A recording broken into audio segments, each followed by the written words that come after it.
Hello, ladies and gentlemen, and welcome to another Disjointed Confusion Thursday Night Hangout. Greetings and salutations. It is a Thursday, and I'm not confused because we're actually doing a Thursday night show. Whereas last Thursday, I'm like, am I live? Is this real? What is going on? Yes. Tonight, we are back after taking a week off because, excuse me, because Charlie was at ChattaCon. ChattaCon! How was ChattaCon? I've got right here the official booklet of ChattaCon. Nice. Very nice art. There we go. Very cool, very cool. ChattaCon was good. I mean, it's... I didn't know it was 1949. Ha. It's the 49th ever ChattaCon. That makes much more sense. All right, anyway, so ChattaCon, of course, is the convention that happens up in Chattanooga. I was there. My cousin Thomas came up and helped run the camera. We didn't do any interviews, though we did record quite a few panels. One of the panels was my own, because I actually had an audience for one of the panels. Which panel? Ironically enough, so you finish making your indie game and you think you're done. We usually have a pretty good audience for the video games. Shit for the good? Question mark. Yeah, usually we have one on that. Did you not have a good one on this time? Well, around? the problem was that panel was the first panel of the convention, and it was 2 hours. It said 2 hours before the actual opening of the convention on Friday, so it's a 5 o'clock panel on Friday. So nobody's at the convention anyways. There was very few people at the convention, and it ended up being me, the panelist, I think a friend of the panelist, and then the guy who was in charge of all the PR for the convention, just kind of shooting the shit. Well, dude, what you gotta do, yo. And it also was not recorded because Thomas hadn't gotten up there yet. But the so you finished your game. That one had a little bit more attendance. Yes, it was. I would have liked to have had additional panelists with me, but it was just me and 4 other people. Just you and 4 other people. That was it. Like 4 panelists, or you and 4 people in the audience? 4 audience members. Okay, I thought maybe like 4 panelists. I'm like, no. I wanted extra panelists so that I could get a more rounded opinion. Yeah, but so hopefully I steered them right. But as any if not, angry emails incoming. Exactly. As anyone who's gone to a convention can tell you that it's damn near impossible to go to a convention and not come home with some stuff. Ain't that the truth, yo? So I have, if you give me 1 second, I will show you all the new books that I have, because the vast majority of ChattaCon is definitely more of the author scene than anything. So let's see what we got. First off, I finally tracked down an author that I've been trying to meet at conventions. His name is John Hartness. He has the Quincy Harker Demon Hunter series, which is kind of, if you like Constantine, Quincy Harker is for you. Nice. If you are more of a fan of, I want to say, I can't remember which one this is. Well, he's got another series called Bubba the Monster Hunter, which is also really awesome. And I can't remember. He's got so many freaking series, but he is the coolest guy, and he actually went to my alma mater. So that's kind of crazy. Your high school or college? College. He went to Winthrop. Nice.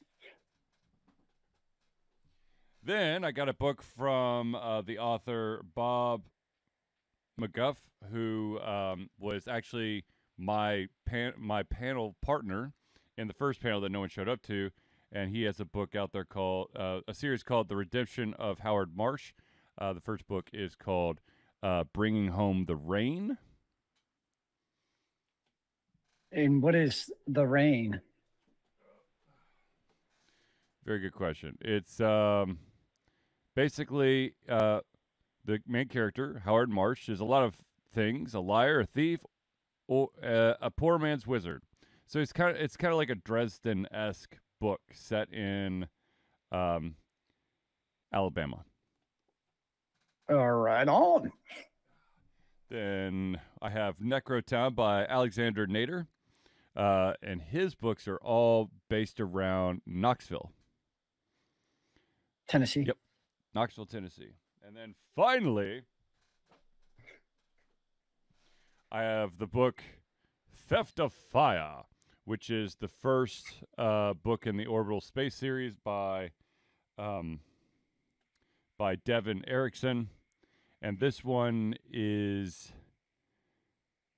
basically it's centered around two main characters. Of course, they hate each other, but they have to work together if they want to get shit done. So, and are they stealing fire? I believe fire is probably slang for something else. Fair enough.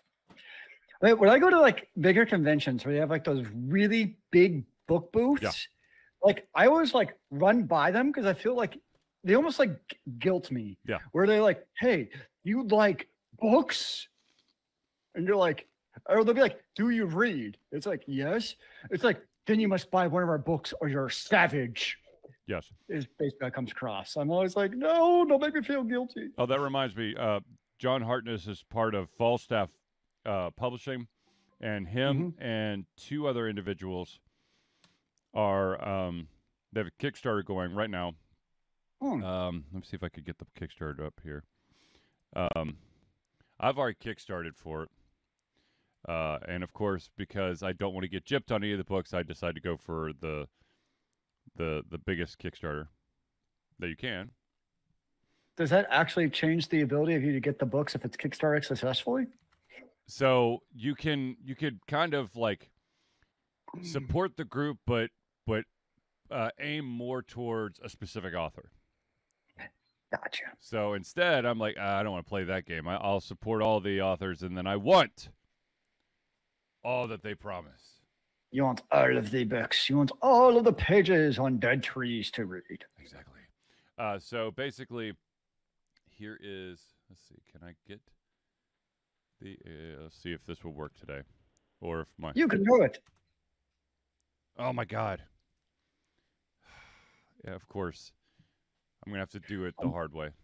I'm starting, you have to type in the entire URL by hand. That'd be awesome. No, what I have to do is I have to actually go to my Twitch page, but I have to mute it first so I could drop it because Streamlabs has decided that even though I am streaming to my Twitch, that I am not logged into my Twitch, and I have to log into it in order to type anything. So there is the URL to New Year, New Books. It's 5 new books, 3 new series by fantasy authors John Hartness, Patrick Dugan, and Darren Kennedy. And oh, I see now. Okay, you can pledge to each book individually. Yep. That makes sense. So that's fair. So they have 13 days to go, and they are $8,700 of the way to $15,000. Yep. So a bit over halfway. So hopefully they can get that extra push to the end. Exactly. To make it all the way. Exactly. So here's hoping, because I'd really like to see all those books. Okay, so let's talk about some stuff that happened outside of ChattaCon. And let's start off with the fact that it is now becoming apparent that the Borderlands movie, the highly anticipated Borderlands movie, has basically gone into production hell. Oh no, not hell. So, you know, this doesn't... there apparently has been lots of reshoots and re-edits, and now apparently there's even going to be more of them. You know... Quick interruption before I forget. Yep. One of the books, the cover is the album. It's a riff off of Bruce Springsteen's Born in the USA. Yep. I saw, I'm like, I recognize that because I have it hanging on my wall in my other room. Yes, I was curious to see if you were going to notice that. Anyways, you're saying? You know, we're talking about Borderlands, the movie, and I personally was kind of hoping that we would have this thing basically almost in the theater by now, but apparently there's just been a ton of issues, and there's been the studio's faith in this movie actually being a success apparently is starting to waver. Yikes. And I mean, I want to see it. Yeah. But it sounds like production and doing reshoots way after the fact, changing of directors, it's just been a giant clusterfuck. Yes. In every imaginable way. Because like it's been filmed. It was in post-production, which is usually a good sign.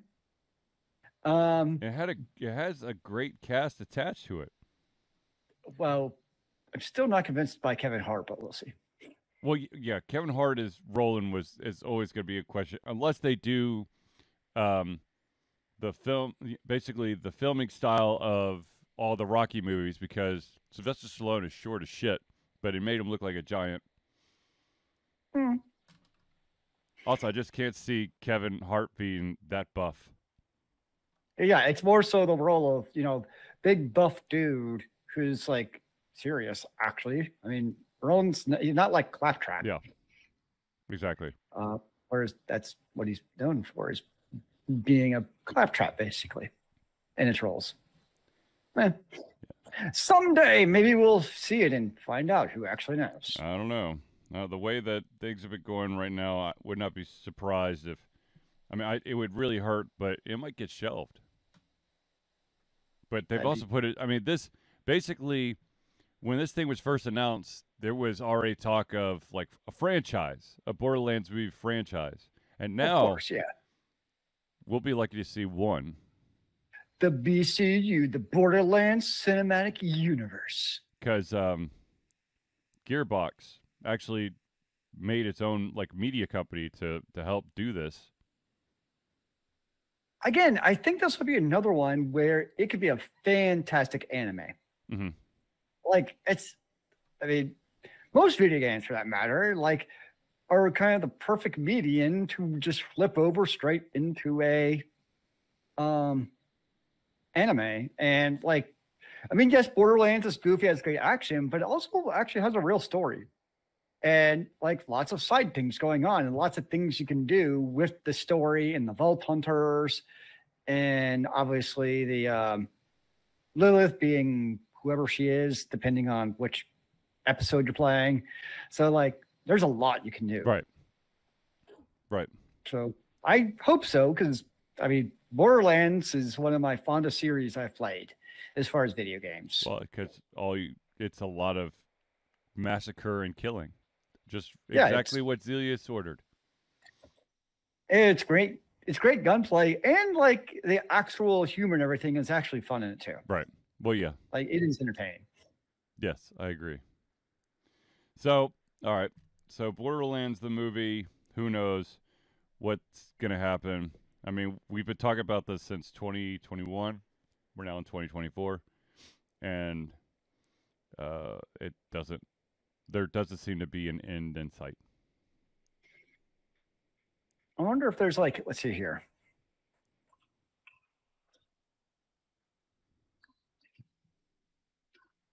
I'm seeing if there's is there odds that is it going does Vegas have odds that is it ever going to be released? I'm just curious.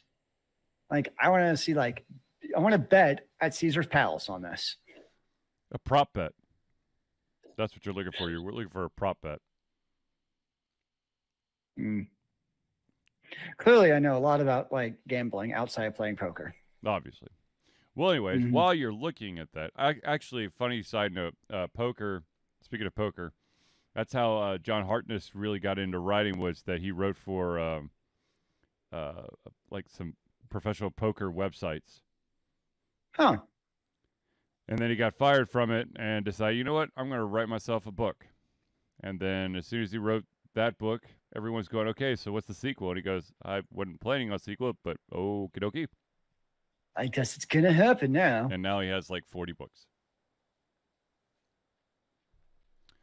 All right, so another story broke, and it revolves around the Overwatch League. it seems that there is a By the way, sorry. According to IMDb, Yep. the new release date Mhm. is August 9th, 2024. Well, here's hoping. Who knows what that's going to happen? Yeah. All right, so there is a podcast out there called Uncoachable. And Uncoachable basically has a bunch of hosts that are ex Overwatch League coaches, and they were venting some frustrations, and they believe that most of the I guess the souring of how things went down was really on the shoulders of the players, because the players had Blizzard. Ironic, I don't know what happened. Maybe Activision was looking the other way. Blizzard's like, holy shit, we need to actually listen to these people. And so they opened up a channel for feedback from the professional gamers. And the professional gamers basically shat all over it and screwed up the opportunities they had. Basically clogging the channel with absolute shit or things to only benefit them. And of course, once you do that enough, that channel completely went silent, because the developers were like, you know what? If you're not going to take this seriously, we don't give. You don't want to give a shit. We don't give a shit. And that's where the tagline, and this is why we can't have nice things, comes from. Yeah, exactly. I mean, it is kind of ironic that not just Borderlands, but online PvP games in general are known for being extremely toxic, and people being in-game not necessarily being very pleasant to play with. And here you have a case in point of players even outside of the game where I'm guessing there's not even an enemy, they knew who the actual person commenting was, are still being dicks. I mean, I'm guessing that in their minds, they think they're hot shit. Like, we're the pros. We can kind of do whatever we want. But in this case, I totally get why Blizzard would shut that down. Because if you're trying to have an earnest discussion and open up the channel's communication, and it's just going to be non-constructive criticism and basically people just being asswipes, then, yeah, I'm going to shut that shit down. Like, yeah, I totally get that. And the funny thing is, like, we all know that Blizzard screwed the pooch royally with the first Overwatch. Not because every other game out there was giving you new maps and new characters and new skins and new weapon skins and new exciting things, temporary modes, all that stuff. And Overwatch is like, here are your guys. I wouldn't say they screwed the pooch with Overwatch 1. It was Overwatch 2 that they screwed the pooch with. Oh no, I think that they absolutely screwed the pooch with Overwatch 2. I'm just saying that the reason why they had to even make an Overwatch 2 was because they just didn't do anything with Overwatch 1. Well, they didn't do anything because they're in the process of making Overwatch 2, which they changed what it was supposed to be. Yeah, that from a PvE-centric game with PvP elements to, it's just PvP v2 with some tacked on PvE elements. Even so, I'll say for as much as crap as we give it, it's still one of the most played and watched games on Twitch. So it's like, there is a bit of a echo chamber there where those who are kind of in the gaming community and talk about it like to lambast Overwatch, and I think rightfully so. But from a, I would say more casual gamer experience, people still play the hell out of it. Oh, absolutely. And I'm guessing, I mean, I don't have the numbers in front of me, but with all the microtransactions and battle passes, if Diablo Immortal showed us anything, it's that from a physical perspective, it works to do what Blizzard did. I'd argue from a gaming perspective, it's worse, but if it makes the big companies more money, we all know who's going to win that. Right. the majority of the time. There's still a few holdouts, but by and large, that's what's going to lead to the production direction of the game, especially if you're big publishers and developers. Yep.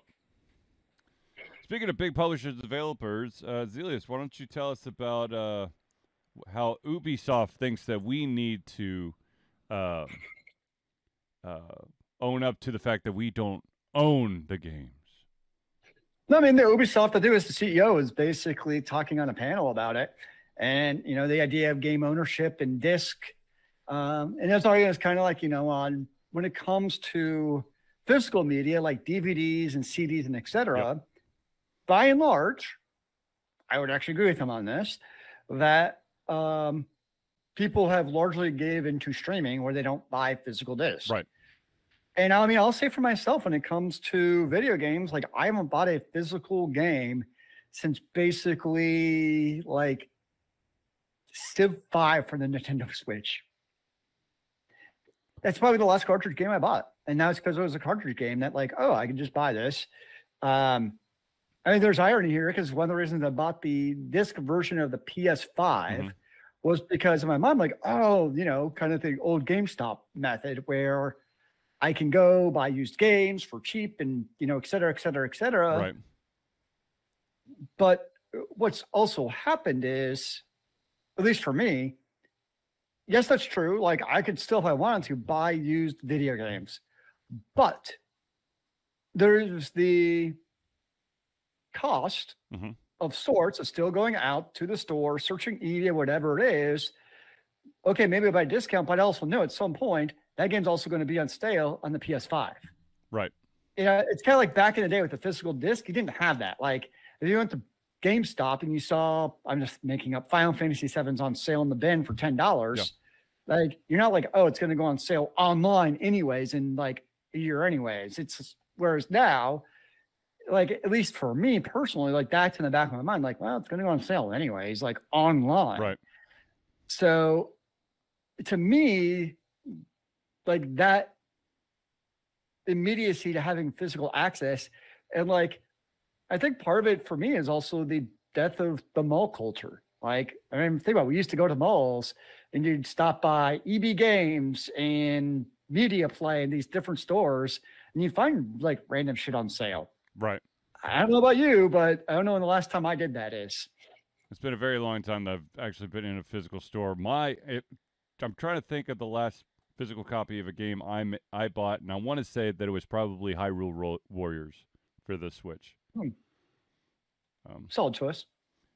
So I think and we've talked about this on the show in the past, right, where, I mean, if you look at the, shrink-wrapped EULA, you haven't really owned shit in a long time.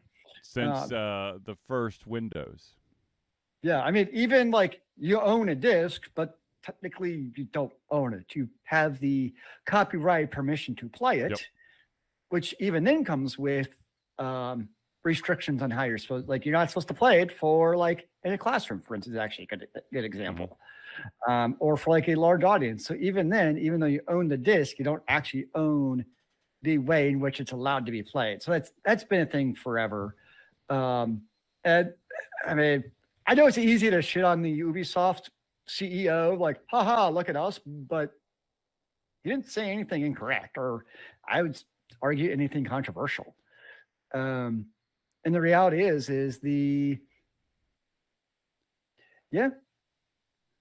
so what Sam said was when Ubisoft says stuff like that, it makes you want to go buy the nefarious outlets like CD Keys, Penguin, Mega Cheap. The one sketchy thing on those is a lot of times they're also using like stolen credit cards to also get those keys. So I get it, but at the same time, it's also, there is definitely very much there is definitely a nefarious black market element to those as far as how are they getting those? Because they're real keys, but how are they getting those keys? I think is a valid concern by all parties. Well, and I agree. I think that we are now in, as we've noticed, as just like for Steam, it doesn't happen very often, but there's a couple times that the games have been delisted, and Yeah. so you just lose that ability. I I think the thing that kind of bugged me about what Ubisoft's guy was saying, it kind of made it sound more like it's a subscription. Um, Um, no, I agree. And I think that in the end, I think that's where he's going or wants to go, and that's where all of the big publishers want to go. did you hear that the studio behind Baldur's Gate 3 goes, yeah, we're never going to do that. I did see that. And thank you. Like when I was mentioning earlier about like going to microtransactions and battle pass and all that stuff, there are always going to be the exceptions, thankfully, of those. I would say CD Projekt Reiki is currently still another good example. Where they offer DLCs, but they're actually content worth adding to the experience of the game. It's not like your old analogy. It's not like they released the game and the puzzle piece was already missing. It's at least intentionally. I mean, some people might say that was Cyberpunk 2077, but that was not the intention when it came out. Right. I'll give them that much.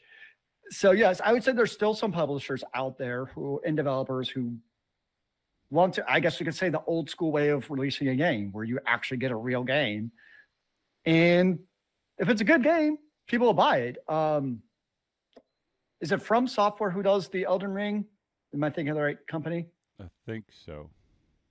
Like, I would say, the Souls games, some of those, like, that's another company I think is a great example where they do that. But what do these all have in common? They release really good, mostly single player experiences. Yeah, Elden Ring is From Software. Yeah, but again, these are all great single player games. Right. I know we've talked about in the past the single player dead, and I think unequivocally no. Like, granted, when I say that, the Ubisofts and EAs want them to be dead. They don't like them because they absolutely wanted to be in the subscription service, 100%. They want to be doing the battle passes and the content packs and et cetera, because it lines their pockets much better. But there will always be a space for quality, non-predatory single-player games. Right. But I think that Ubisoft was trying to take a step forward and basically say, when you buy a game from us, be it single-player, multiplayer, whatever, you're basically paying it already has a TBA of to be announced death, where as soon as we're done with it, you're done with it.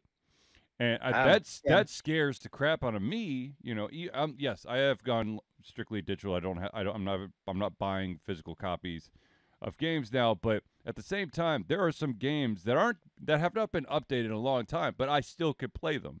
And the way that the Ubisoft guy came off was, when we think that this game is not going to go anywhere, we're removing it, and so you lose that the ability to continue to play it ever forth. I do think if politicians actually did their damn job, I 100% believe that there should be a law that basically if you purchase a game, a company should not be able to revoke your privilege to play it. Now, if your system, like let's just say 20 years from now, is compatible with it, they're under no obligation to update to make it compatible. Right. Like that I get. But if you're able to download it and you have a Windows 10 box, because that you need an old box instead of DOS box, you should be able to download and play it. And they should not be able to basically revoke your privilege or ability to play that game. That should not be allowed. I've got some 486 games. Oh, jeez. On SX or DX? Yeah, no, man. I'm not telling you. And I know that if I try to play them, the game would just implode because it wouldn't be able to handle it. Stam says, "What if you're caught hacking, then revoke? If you're caught hacking, okay, so see, that's in my opinion, that's too vague because it would be open to very open to interpretation where you would have some people who maybe they tweak one thing in the code to help, I don't know, optimize their gaming experience. Doesn't really do anything. It just kind of like switches 0 and 1 to make it look pretty. Okay, so cheating in Battlefield 1. So hacking for cheating purposes. Yes, revoke their access. I mean, you know, it's basically the equivalent of a ban hammer. Yeah, for multiplayer games, I'm fine with that.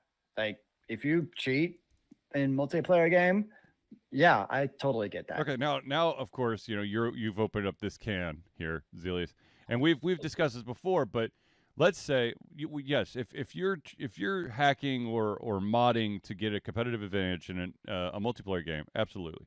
But what if you're doing it to a single player game where you're the only one whose experience is being affected? I mean, I think we would argue, at least I would, is that if it's a single player game, you're being the only one affected, then have at it. Yeah. It's like, yes. Now, I think where you're leading with this is I'm sure publishers would be able to say that, oh, no, we can revoke it. Because if you can also do, you know, take it a step further, if you can do mods and add in really cool, like, skins to your characters, well, what do publishers love to sell and make tons of money off of? Skins. So yes, a publisher would love to be able to say, nope, can't touch it at all. It can be the authentic game experience only. Well, and just to play devil's advocate here, the one of the reasons why, you know, you should never mod or hack your own single player game is that now you've basically created an unstable build that if it breaks the game, you know, it's your own damn fault. But there's going to be people out going, but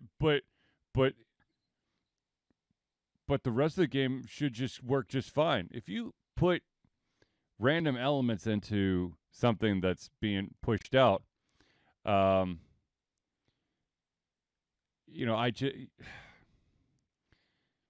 don't know if I would ban you, but I definitely, like, I don't know, put a red flag on you or something.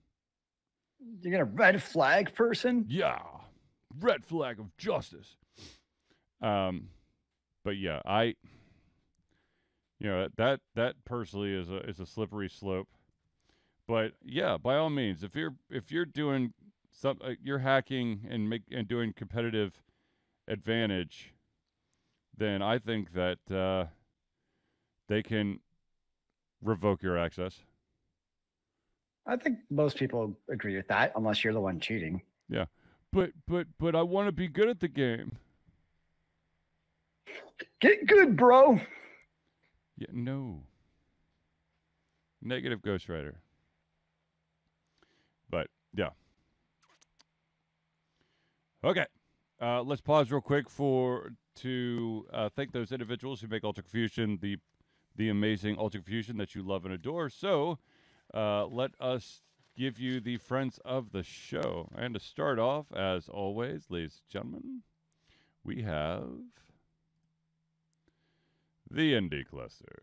The Indie Cluster is an organization of independent game developers that want to gain exposure by being involved in the community. They collectively journey to popular conferences as a traveling booth to help gain attention for their games. They make partnerships with local communities to bring games to the mainstream mindset. They highlight local, unusual, and rare concepts to challenge the paradigm of the common. They also host events to teach kids and minority groups about game development, to hopefully one day enter the industry themselves. For more information, go to indiecluster.com. The next shout out we got to give is to Noodle Boy Media. Founded in 2015 by Andrew Tran, Noodle Boy Media, previously White Kid 47 Media, is your choice for professional photo shoots, panel recordings at conventions. They pride themselves on providing a high level of professionalism, top-notch experiences, and quality services. If you want more information and to view their full list of services, check out facebook.com/noodleboymedia. What's up, Nakamoto? We need to yell at Noodle Boy. He hasn't updated the Facebook on there since January 3rd. I will beat him up for you later. Please do. Maybe you should go up to MagFest and join him and beat him up there. Ladies and gentlemen, this guy was actually at my place. So if you're in the greater Atlanta area, this guy can work magic, and that, of course, is Hero Chiropractic.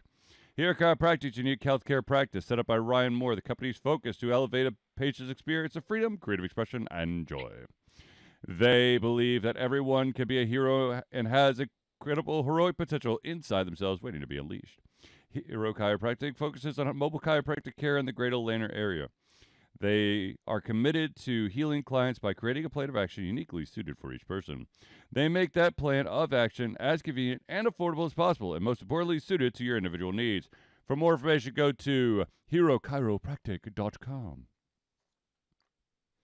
The next shout out we got to give is to the music maestro himself, the gentleman who helped save us from a apparent copyright strike when we had non-copyrighted music, but whatever. Ladies and gentlemen, CrossPad Creative. Need a new logo or want to work on a full branding and content strategy?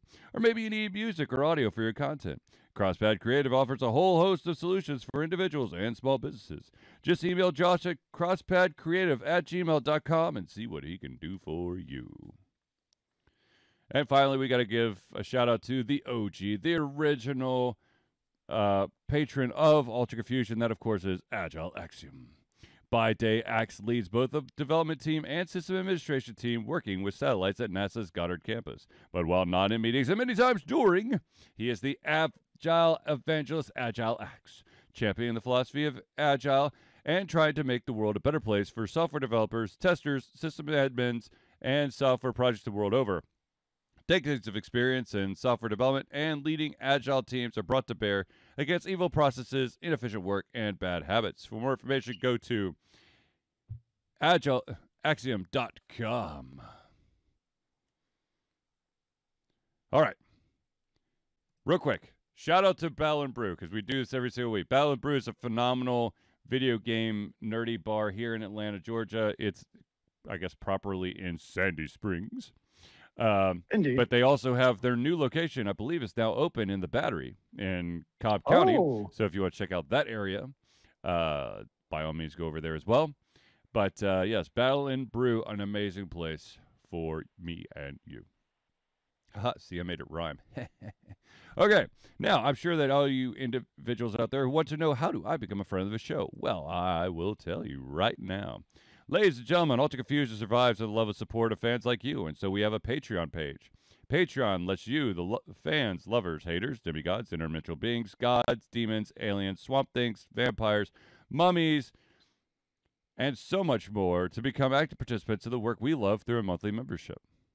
This gives you access to exclusive content, community, and insight into our creative process. In exchange, we gain a bit more freedom to do our best work and the stability that we need to build an even stronger creative career.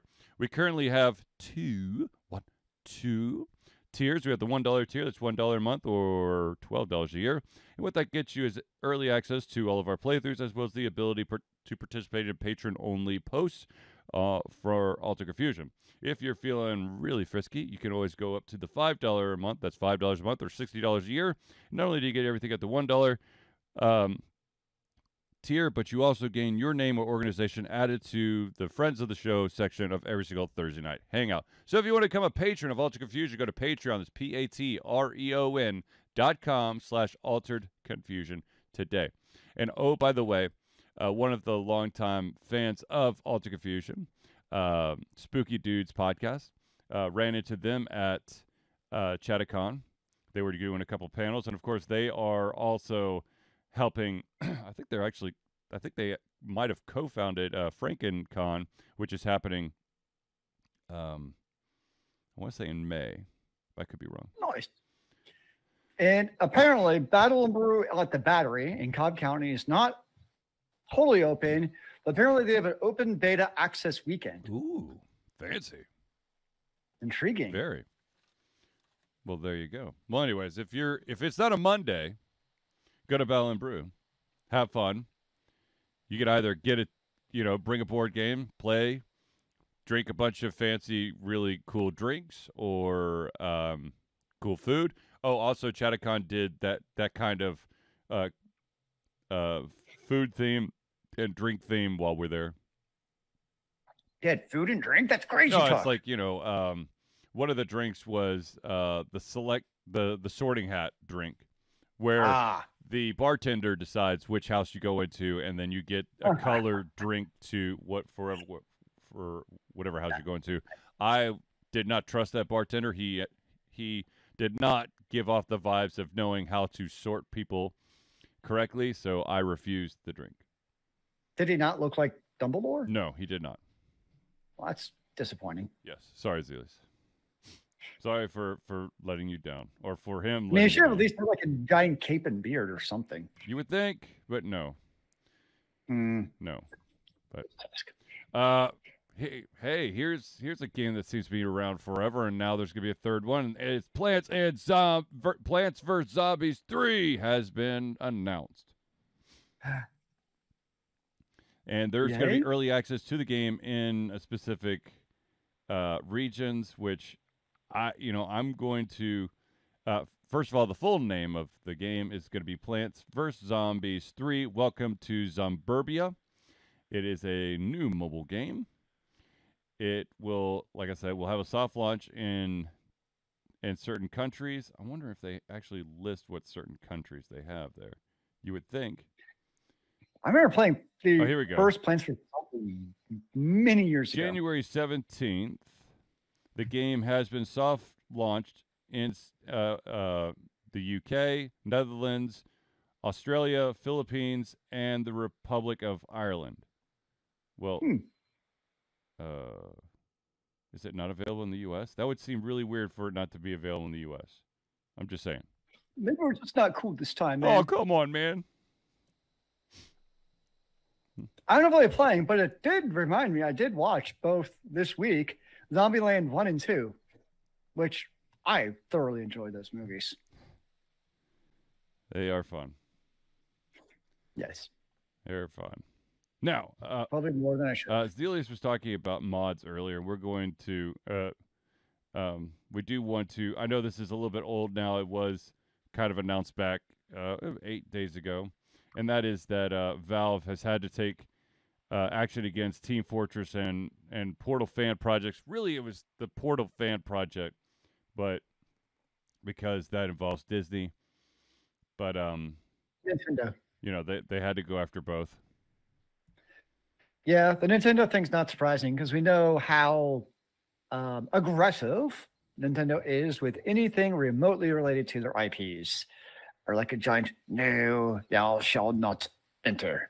Yeah, the main Team Fortress one was Team Fortress Source 2, which was basically a fan project to bring Team Fortress 2 to like the nowadays game engines to make it look pretty. But they got issued a DMCA takedown, and so that is kaputsk. No more. Yeah. No moss. Yes. So,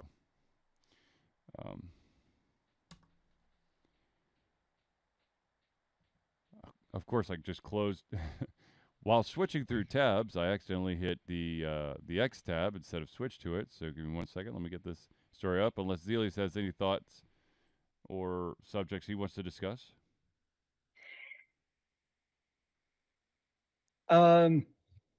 Okay, so there's a game I've been playing a lot of, an ARPG over the years called Last Epoch, or Epoch. And they're coming out, it's February 12th or 16th is the release.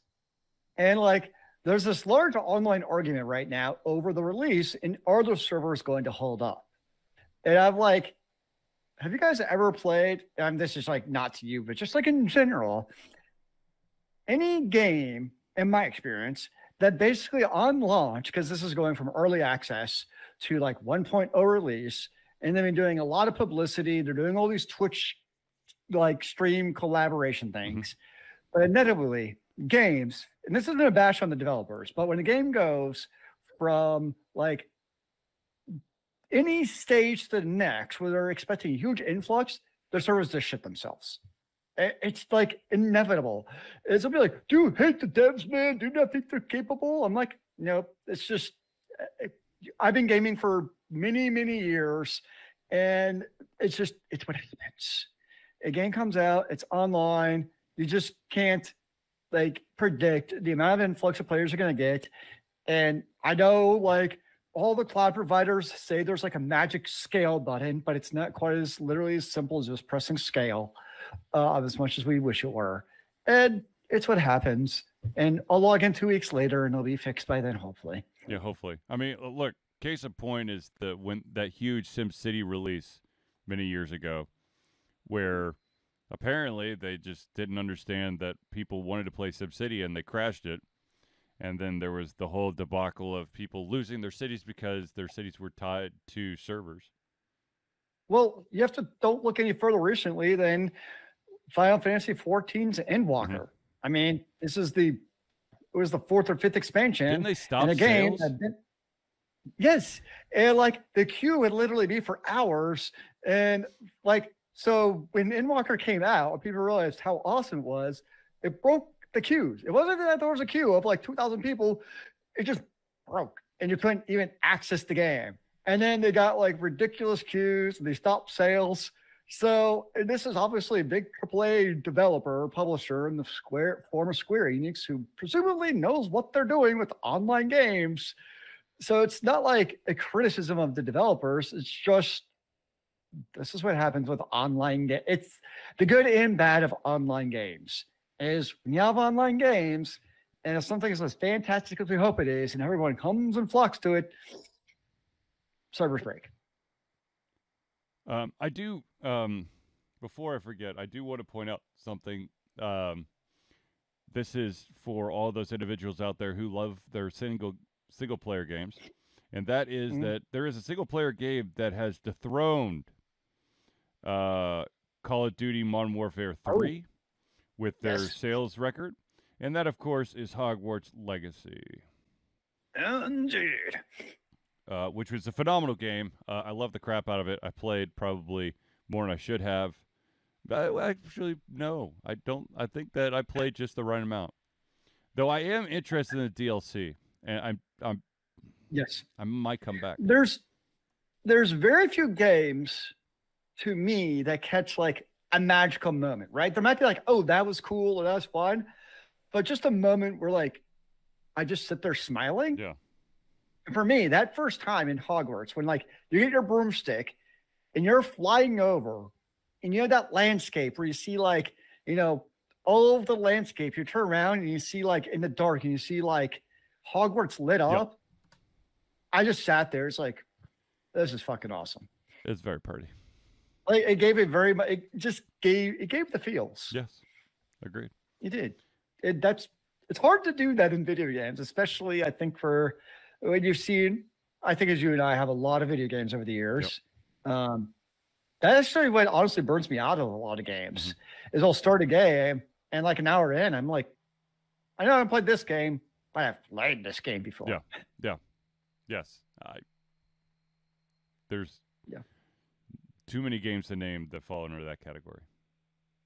Yeah. So I was definitely, that was I would say my most enjoyable game of 2023 personally. I don't know if that means best necessarily, but just enjoyable to play.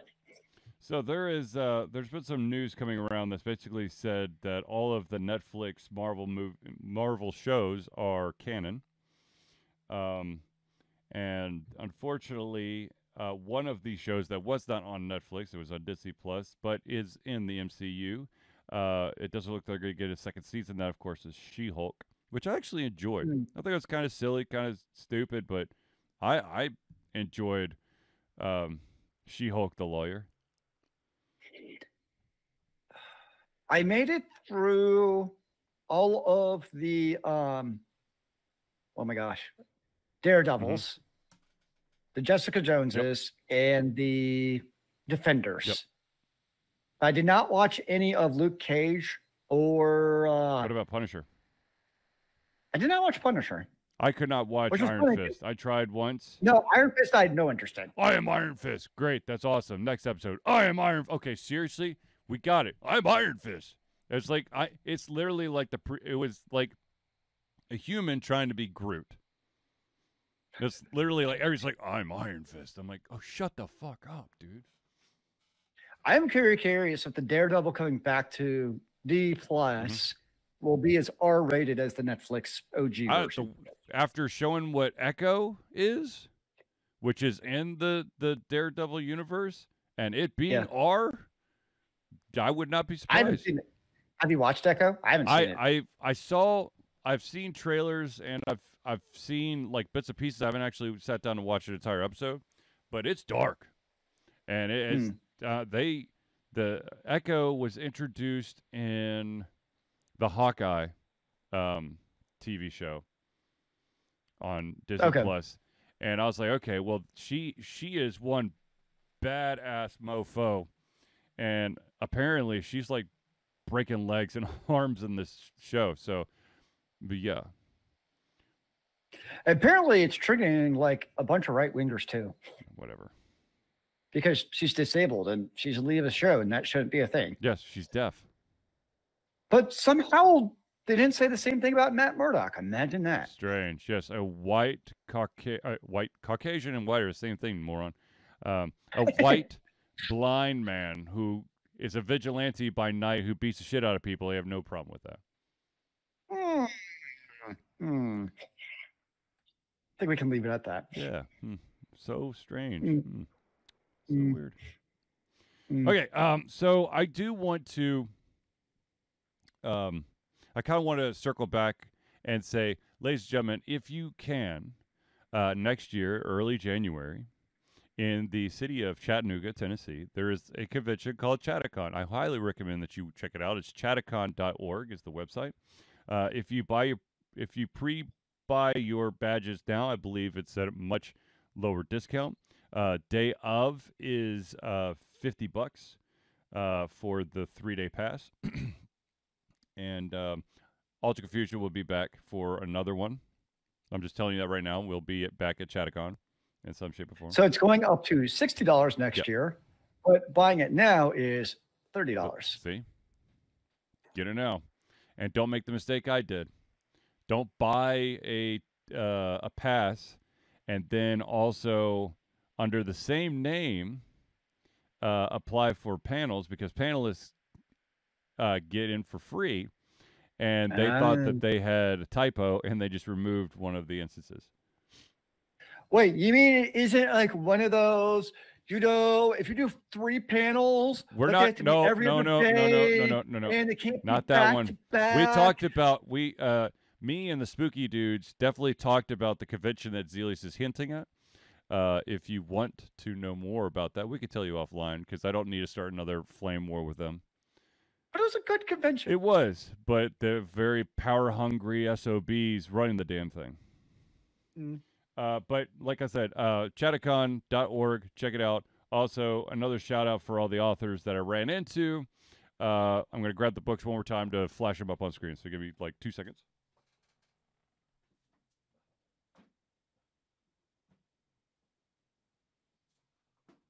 Okay.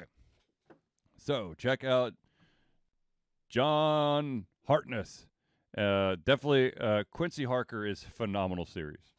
I own a bunch of them on in ebook form, but I was like, well shit, I've got the real myth, the man, the legend in front of me. I'm going to get a hard copy of at least the first one. You got them all signed, right? Huh? You got them all signed? Yeah, good.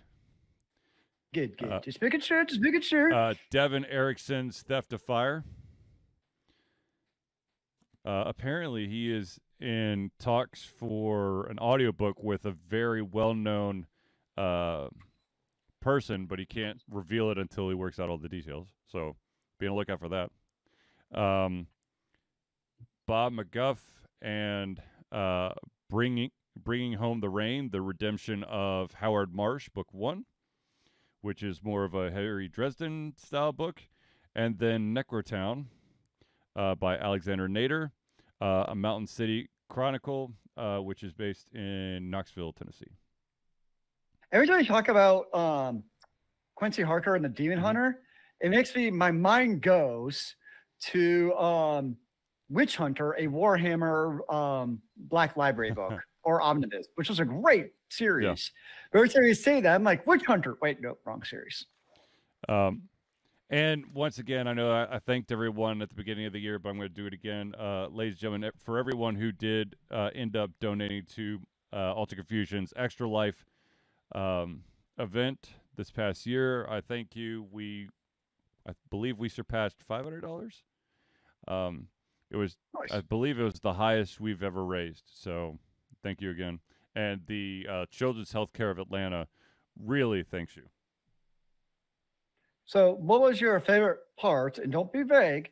What was your favorite thing about or at ChattaCon or experience at ChattaCon this year? So I would, ChattaCon to me, is the definition of a buddy convention. Literally anyone, the guest of honor, all the way to first-time attendees, can sit down and have a conversation, which is probably one of my favorite things in the world because it's cool. To be able to do that. But if I had to, it's so hard. I don't know. Actually getting to talk to John Hartness was a lot of fun.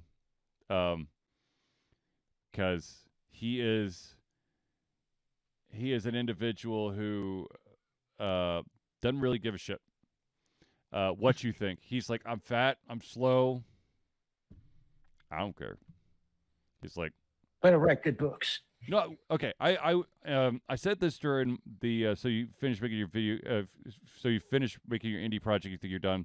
Something that John Hartness said in an earlier panel was like, look, in order to succeed in this world of being an author, whatever you want to be, you have to get extremely lucky. It's all about luck. But here's the secret: the harder you work, the luckier you're going to become. It's not going to just magically happen to you. You have to put in the blood, sweat, and tears. Which I'm like, yes, damn it, yes. And also, one of the other authors who's part of that Kickstarter, I was talking to him, and I was like, I've personally written a couple things, but the problem is that I cannot stand reading over my own stuff. I will just tear it apart. And he came up with a very good solution. So if there's anyone out there who perhaps is a little gun shy of, after you've written stuff, of editing yourself, to try to kind of like separate you, the author, from you, the editor, use a screen reader. Have the computer read it back to you so that you can hear it, so that, it's a third party who's presenting the material. I'm like, oh, shit, that might actually work.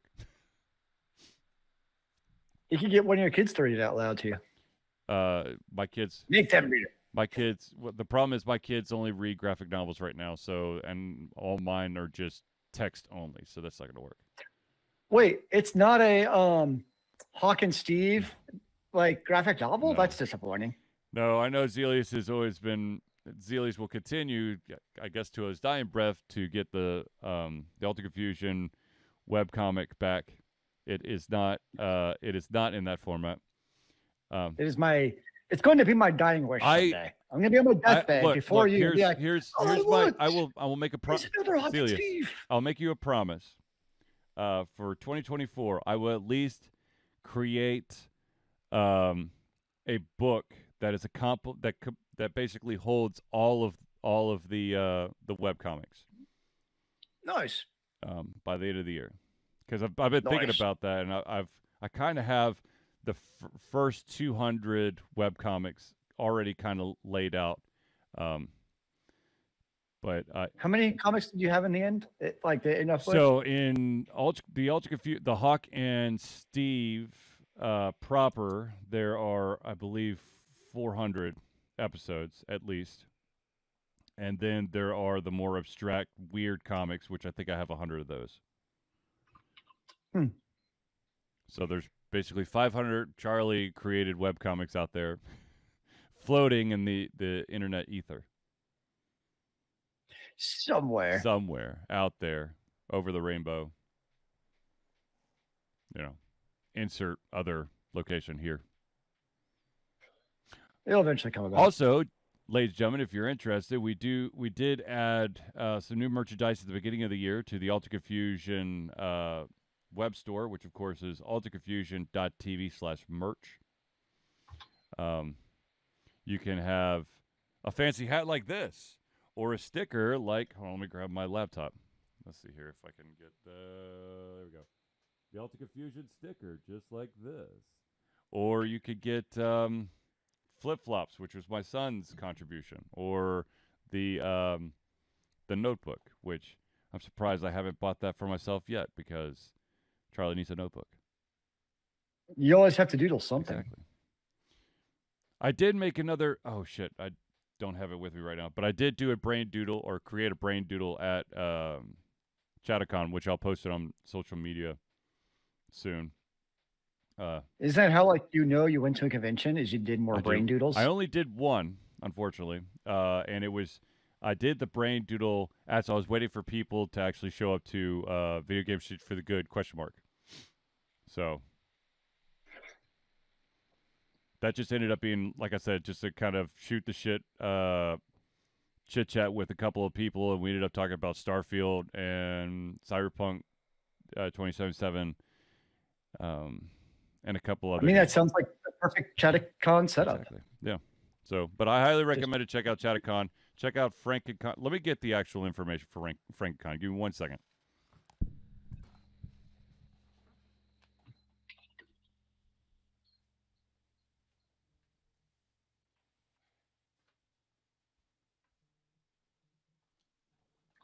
I'm guessing that's FrankenCon. Okay, FrankenCon 2024 is happening May 10th and 11th. Damn it. May 10th through 11th, 2024, at the Hilton Knoxville Airport. It is, if you like your monster stuff, that's where you need to go. I'm still trying to get them to invite Ultra Confusion. I have to keep reminding them that there are such things as horror video games, and I do play them. So it's not like it's completely out of my wheelhouse. And I will be willing to embarrass myself and talk about how I feel. I'm still scared to death of the original Blair Witch Project, which I have never actually seen. I watched it just as I was about to go off to Asheville, North Carolina to go to a running camp. And I swear to God, vast majority of those scenes, because the running camp was basically in the woods. You're running on wooded trails in Asheville, North Carolina, because that's what they've got around there, because it's for cross country. So yeah, that made me run a little bit faster. That's good for you. Yeah, absolutely. Apparently there's going to be clowns there, so I'm not going. Oh, for the love of God. No, one of the actual honored guest is Mr. Unhappy, and he looks like a sketchy version of somebody from the Insane Clown Posse. Nice, I think, or not. I don't know. Open to interpretation. I do not approve. Anyways, funny. One more funny story from ChattaCon for you, and that is that when I did the so you finished making your indie project, do you think you're done? I was just trying to wrap up the panel, and I kept trying to do the wrap up for the Thursday night hangout. I kept telling them thanks for tuning in. I'm like, no, damn it, you're here. You're actually here. But that being said, ladies and gentlemen, I believe we've reached the end of our show. So I'd like to thank everyone for tuning into the Ultra Confusion Thursday Night Hangout. For myself, Charlie, and Zealeus, it's been a pleasure getting ready to come our heads, our mouths, of course, our hearts. We'll be back next Thursday for another Ultra Confusion Thursday Night Hangout. And remember, kids, keep on gaming in the free world. Brother.